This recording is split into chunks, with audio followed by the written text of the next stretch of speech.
Welcome to network with Afroz. आप सभी लोगों को मेरे YouTube channel network with Afroz में स्वागत है।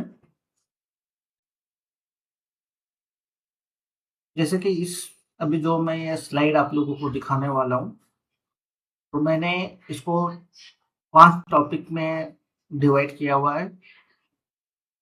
L0, L1 ऐसे लर्निंग, L2 ऐसे execution, hardware identification and hardware features, और लास्ट में हम लोग कवर करेंगे ट्रबल शूटिंग। ट्रबल शूटिंग में आपको प्रोटोकॉल्स, हार्डवेयर के ये सारी चीज़ें आएंगे।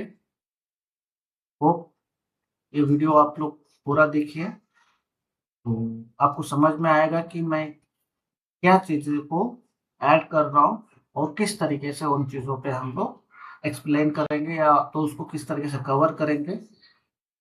अगर किसी को कुछ चीज़ें जानने की ज़रूरत है या किसी चीज़ पे या किसी टॉपिक पे डिस्कशन करना है या किसी पे वीडियो बनाना है, तो आप लोग ज़रूर कमेंट में बताइएगा। आई विल ट्राई कि मैं उसको जितना जल्दी हो सके उतना जल्दी बना के मेरे यूट्यूब चैनल पे डाल सकूँ। I will walk you through the complete journey of a network engineer from field challenges to learning, execution, hardware understanding, and troubleshooting. If you guys are preparing for telecom or you already working with existing telecom, or you finding any new role, hope this video will help you.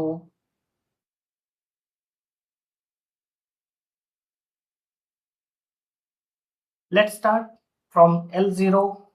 अभी हम लोग L0 से शुरू करते हैं कि देखेंगे कि L0 में क्या रिस्पॉन्सिबिलिटी होती है एंड तो हमारा रोल क्या होगा L0 में,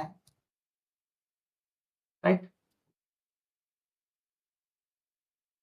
at this stage engineers face real world challenges like site access issue, power problems, and fiber connectivity faults. Even they can face when they visited the sites. Sometimes they do not get the sufficient space to install the devices. तो field engineer का जो most challenge आता है, सबसे पहले तो access का problem होता है। फिर बाद में पता चलता है एक्सेस मिलने के बाद वहाँ पे राउटर लगाने के लिए या कोई डिवाइस लगाने के लिए स्पेस ही नहीं है, और स्पेस भी मिल जाता है फिर पता चलता है पावर नहीं है।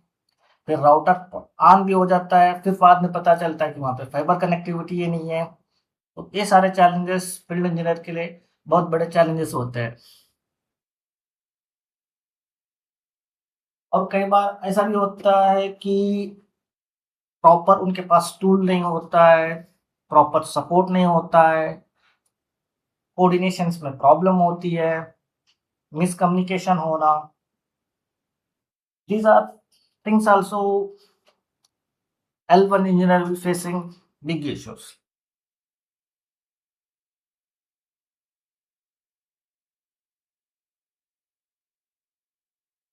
Understanding these challenges help you prepare for real scenarios, not a just theoretical knowledge.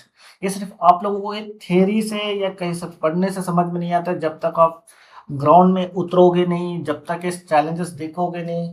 जब आपको ये चैलेंजेस रिपीट हो रहे हैं, तो आप लोगों को ध्यान रखना है कि उसके लिए आपको किस तरीके से रेडी रहना है। सेकेंड फेस आता है अपना L1, जिसको हम लोग कह सकते हैं लर्निंग स्पेस। जो L2 बनना चाहता है, L3 बनना चाहता है, राइट। तो यहाँ पे जो लर्न करता है वो आपके लिए बहुत ज़्यादा इम्पोर्टेंट होता है।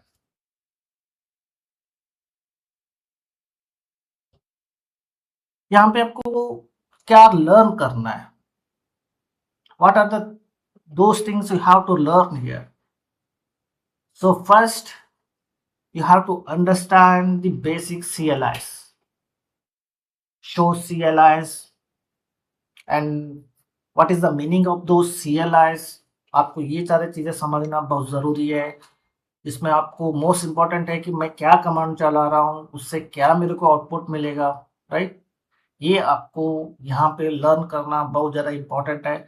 अगर यहाँ पे वो सारी चीज़ें आप लर्न करते हो तो आपको L2 बनने में बहुत सारी आसानी हो सकती है। जैसे कि like BGP, OSPF, MPLS, ISIS, segment routing, BFD, right? IOS कैसे अपग्रेड करना है, राइट? और कौन सा इक्विपमेंट किस तरीके से है, ये सारी चीज़ें आपको समझना है ताकि आपका नेटवर्किंग लर्निंग फेस आपके लिए एक बैकबोन बन जाए। ये स्टेज मोस्ट इम्पोर्टेंट है, जिसको नेटवर्क के अंदर कंटिन्यू करना है या कुछ सक्सेस हासिल करना है। L1 is very important phase. Those can here you can learn and next you can execute and do the troubleshooting. Execution phase. So execution phase is a most important phase. Here you are going to configure on live devices. आपको यहाँ पे live device पे configuration करने को मिलेगा, verification करने को मिलेगा, राइट? राउटर होगा, स्विच होगा, और उसको आप किस तरीके से एग्जीक्यूट करोगे, मैनेजमेंट प्रोसेस कैसा रहेगा, right? Those are things you have to understand in this execution phase. After configuration, आपने कॉन्फ़िगरेशन कर दिया, then you have to validate the configuration and you have to test it out, it is working properly or not, right? तो आपको यहाँ पे validate करना है, testing करना है, कंपेयर करना है। Those things you have to do here. This is the your very important role on the execution phase. Execution phase is not only for the execute. After execution, you have to verify, validate, and do the testing. Those configuration, what are the script you have run, those things are properly working or not.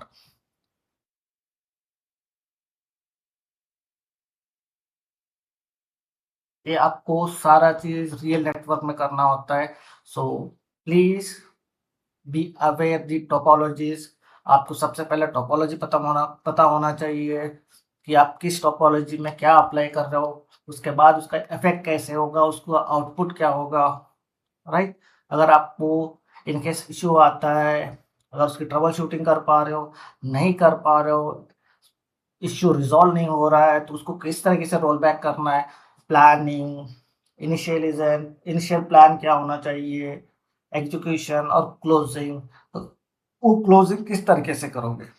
Those things are very important on execution phase. आगे चल के फिर हम लोग देखेंगे कि hardware को किस तरीके से अंडरस्टैंड करना है, कौन सा हार्डवेयर है, उसका फ्यूचर क्या है, कौन सा राउटर है, उस राउटर का फ्यूचर क्या है, वो किस तरीके से काम करेगा, राइट? उसमें पोर्ट आइडेंटिफिकेशन कैसे करना है, राउटर आइडेंटिफिकेशन कैसे करना है। तो ये सारी चीजें हम लोग हार्डवेयर एंड फ्यूचर आइडेंटिफिकेशन में देखेंगे। For example, I'm going to cover these hardwares like NCS 540X, ASR 9000, ASR 900, NCS 55A2. On those models, I will cover RSP, line cards, power module, fan, filter, and most important ESD. What is the ESD? ये आपको मैं last session में बताऊंगा कि hardware के कि ESD कितना important है जब हार्डवेयर पे आप काम करते हो। इवन ये फील्ड इंजीनियर पे अप्लाई होता है ईएसडी, लेकिन ईएसडी सिर्फ फील्ड इंजीनियर के लिए नहीं, जो बैक एंड में एग्जीक्यूशन कर रहा है उसको भी पता होना चाहिए ताकि वो फील्ड इंजीनियर को गाइड कर सके।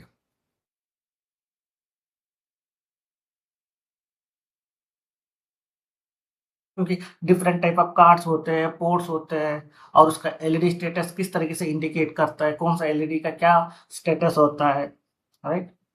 अगर आपको हार्डवेयर में कोई फॉल्ट दिख रहा है तो वो हार्डवेयर के ऊपर आप काम करना है या नहीं करना है, तो वो किस तरीके से पता करना है।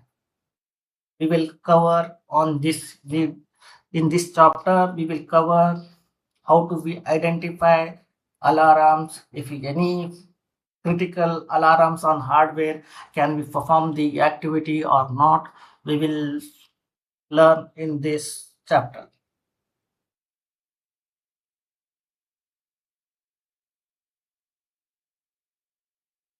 And then if I found any issue in hardware, how can I trouble shoot, अगर मेरे को कोई हार्डवेयर पे प्रॉब्लम दिख रहा है तो उसको मैं किस तरीके से ट्रबल शूट करूँ, राइट? क्योंकि जितना जल्दी मैं ट्रबल शूट करके उसको क्लियर करता हूँ उतना जल्दी मेरा डाउन टाइम क्लियर हो सकता है. I hope this video helped you understand the complete networking workflow. If you found this useful, do not forget to like, share, and subscribe to Network with Afros for more real world networking tutorials. Once again, thanks for watching. Like, comment, and subscribe, and share my videos.